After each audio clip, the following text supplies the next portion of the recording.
guys, it's Miseducation Monday. That's right, I'm here to honor George Floyd, who died a week ago under a white man's knee, being held down in broad daylight for 10 minutes by 3 officers and 1 officer who idly stood by. And I want to fill in the holes of our education about what's been going on in America for centuries.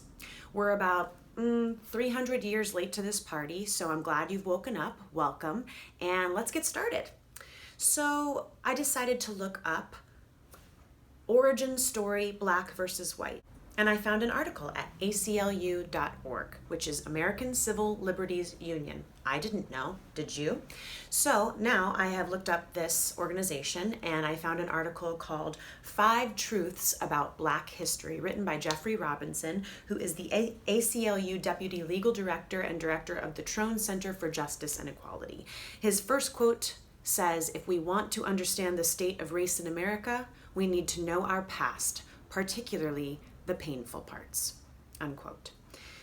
So I went ahead and read up about something I'd never heard of before, called the Tulsa Race Riot in 1921.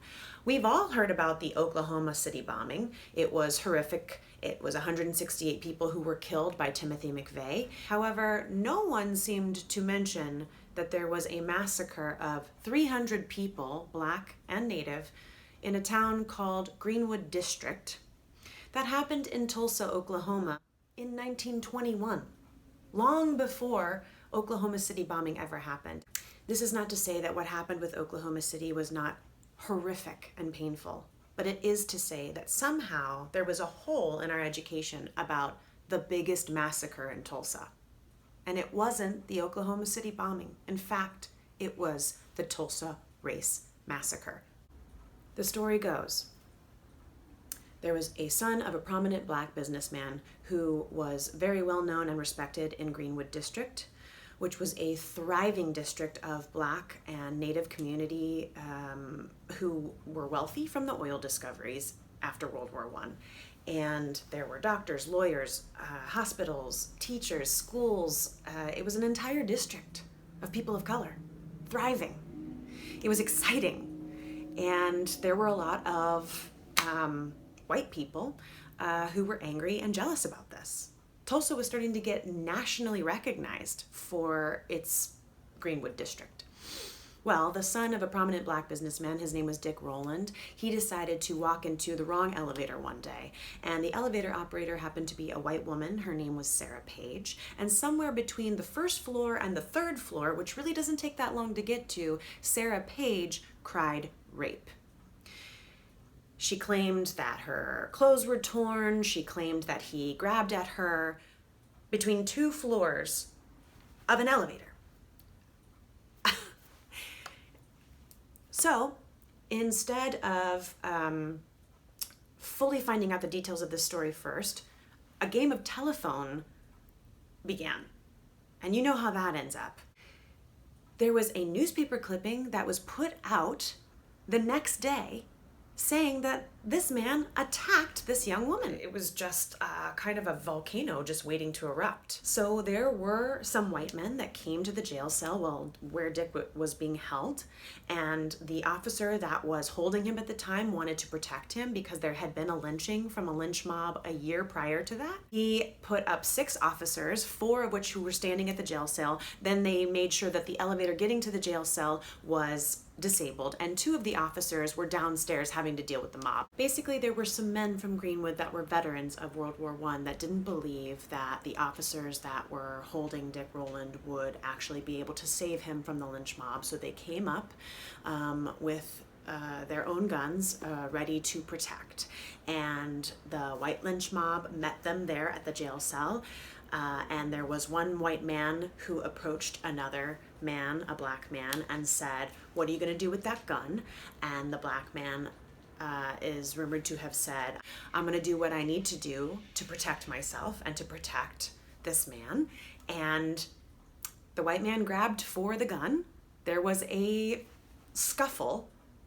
The gun got discharged and all hell broke loose. People scattered to Greenwood, which is why it went back to that district specifically, and the district was obliterated. Buildings upon buildings were bombed. There was fires. There was murders in the streets. Up to 300 people died that night, that next morning.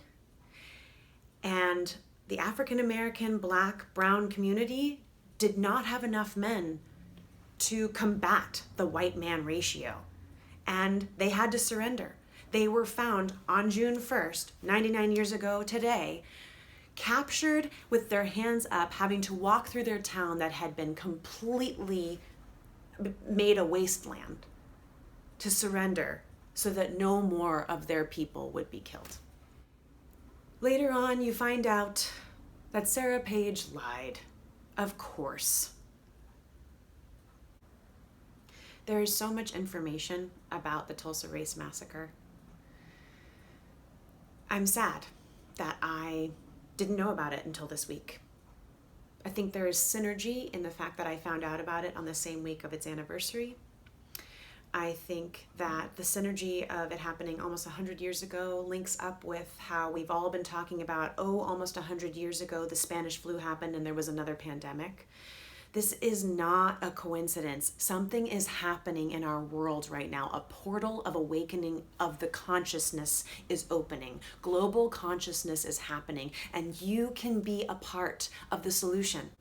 I've attached a link in my bio above. Please click on it. It's a less than 5-minute video of Carol Anderson, who is an associate professor of African American Studies at Emory, talking about the Tulsa Race Riot in her own words, from her knowledgeable, eloquent perspective. Also attached this way, an article by a descendant of these Tulsa massacres.